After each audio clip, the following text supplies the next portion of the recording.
direto da Serra Catarinense. Agora, política. Sol Urrutia recebendo hoje o senador Espiridião Amin. Com você, Sol. Bom dia. Bom dia, Fernando. Obrigada. Bom dia para você aí de casa. Bom dia, senador. Bem-vindo ao SCC Meio-Dia. Uma honra tê-lo aqui. O senhor, que é o político em atuação com mandato, certamente com mais experiência em Santa Catarina.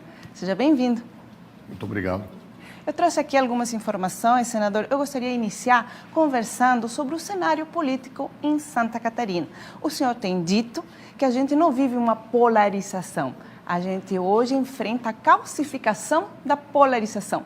Como vencer esse momento e de que forma essa calcificação afeta o dia a dia dos catarinenses? Bom, nós estamos no Brasil e a polarização calcificada, como se chama, ou seja, radicalizada, não é um fenômeno nem catarinense, nem apenas brasileiro. O mundo inteiro está vivendo isso.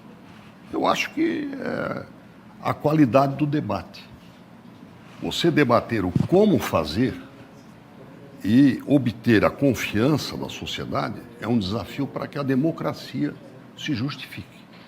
E esse desafio acontece todos os dias e certamente vai ser, no ano que vem, em 2026, o maior desafio de todos nós. É desafiar as pessoas, os candidatos, a dizerem como fazer aquilo que a sociedade deseja. Discutir propostas, discutir futuro, discutir ações que beneficiem a população muito mais do que radicalismo, né? Muitos deputados, inclusive senadores, dizem, meio político, que Brasília tem portas abertas por meio do senador Espiridião Amin, que circula muito bem nos ministérios. Eu trouxe aqui um segundo assunto, que é a questão da BR-101, onde frequentemente o senhor tem participado de reuniões junto à NTT. Na semana passada, inclusive, o senhor esteve lá junto com o Fórum Catarinense, discutindo aí as prioridades para Santa Catarina, que a NTT se comprometeu a entregar ao Tribunal de Contas da União nos próximos dias. Vamos ser atendidos? Vamos ter que cobrar para sermos atendidos. Agora, o que é possível fazer? Claro que existem projetos maiores e de longo curso, como, por exemplo, uma nova rodovia a mais ou menos 15 ou 20 quilômetros a oeste, em paralelo à 101. Ótimo. Só que estamos pensando numa solução de próximos 3 anos, que é muito tempo para a nossa crise, mas é o possível.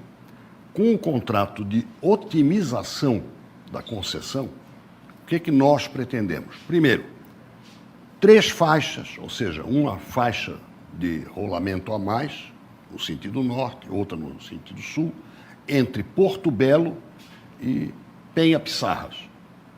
Isso é uma emergência. Isso não vai resolver o problema, mas vai reduzir o problema onde ele é mais grave. Onde é que é a pior qualidade de serviço rodoviário do Brasil? É na região da foz do rio Itajaí, compreendendo Porto Belo até Penha-Pissarras. Além disso, novas pontes no rio Itajaí a sul. Implantação, neste mesmo prazo, do free flow, ou seja, do pagamento não através da praça de pedágio, que tem sido uma confusão tanto no trecho norte quanto no sul, porque ela é um tranca-rua, digamos assim. Enforca o trânsito, exatamente, né? Na temporada agora. Trânsito. Mas o pagamento por quilômetro rodado significa mais justiça e menor preço por quilômetro rodado. Ou seja, a maneira de nós não chegarmos a uma tarifa proibitiva com esses 8 a 10 bilhões de reais que devem ser investidos, primeiro em 3 anos e depois em mais 12 anos de prorrogação do prazo, se isso for amortizado sem a prorrogação, vai ficar proibitivo. E sem o free flow, vai ficar proibitiva a tarifa que vai custear esses investimentos. Então, o free flow, que é uma lei que a gente aprovou no dia 1º de junho de 2021, o free flow significa racionalidade e menos injustiça, ou seja, nos aproximarmos da justiça na cobrança.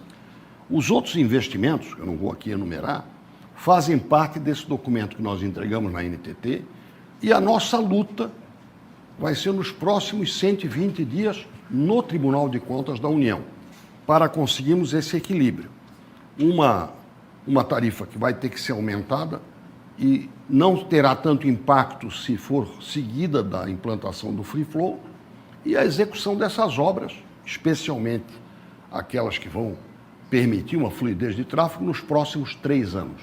A curto prazo, então, senador... 3 anos é o menor prazo. É o menor prazo. A gente precisa de uma solução urgente, né? A gente tem mostrado aqui... Terceira faixa não é uma coisa muito complicada, mas ninguém está dizendo que é um compromisso para ser cumprido em menos de 3 anos. Exatamente. Porque são intervenções que são feitas sobre uma obra que já está em quase colapso. Então tem que ter urgência, mas não pode impedir o uso do que existe hoje. Só para o pessoal de casa entender, o projeto do senador é uma solução, o Free Flow, a curto prazo, é um pedágio inteligente para os carros circularem sem a necessidade de parar para pagar o pedágio, que é o que acontece hoje, a gente vê filas quilométricas, tanto no pedágio sul quanto no pedágio norte. No sul, pior ainda. E só para dar um exemplo, que aliás vem do Chile, o Chile já adota isso e com uma tarifa inteligente. Se você rodar com o seu caminhão, o seu 9 eixos, num momento em que não há o pico de tráfego, você pode ter descontos de até 75% na tarifa. Ou seja, você dilui o congestionamento de trânsito de maneira inteligente e sem a necessidade de uma grande obra. Senador, BR-282. O senhor, quando governador, entregou a obra. É uma obra que é a coluna vertebral de Santa Catarina, unindo a capital ao interior. Como é que a gente pode esperar a terceira faixa? Quanto tempo? A terceira faixa é a solução possível num prazo relativamente curto. Aí nós, da bancada federal, temos o compromisso de, inclusive, contribuir com emendas parlamentares, porque é uma obra pública. O DENIT está desenvolvendo esses projetos e eu acredito que se nós conseguirmos entre 150 e 200 quilômetros até São Miguel do Oeste de terceira faixa, nós teremos um alívio considerável no trânsito e uma melhora expressiva na segurança. Porque a maior parte dos acidentes vem ocorrendo por causa daquela agonia de ficar atrás de uma fila que anda a 30 por hora e dá aquela arriscadinha para fazer a ultrapassagem.